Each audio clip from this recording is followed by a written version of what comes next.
supongo que nos saldrá bien, pero lo más importante es participar, disfrutar, pasarlo bien, conocer gente. Estamos esperando, ansiosos para empezar ya, un poco de calorcito, pero bueno, espero que no vaya mal. Lo gané yo en la edición del año pasado y este año han cambiado un poco la carrera a pie, pero más o menos es lo mismo y muy bonito y bien, a disfrutar y a sufrirlo.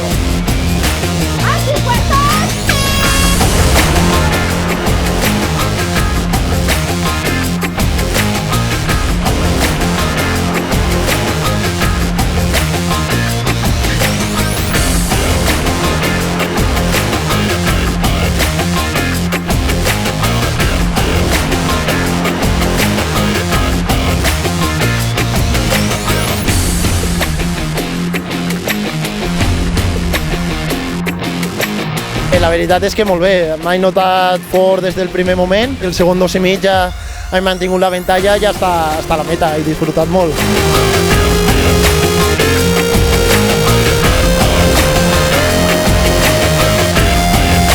Hemos hecho una buena carrera y nadando he podido remontar y al final aguantar el último 2 y medio.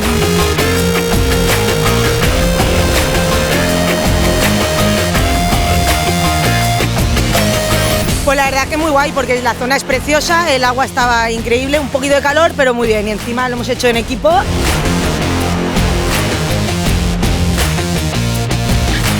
Fenomenal, una prueba bastante calurosa, muy buena, pero la verdad que muy buena acogida aquí como siempre en Chilches.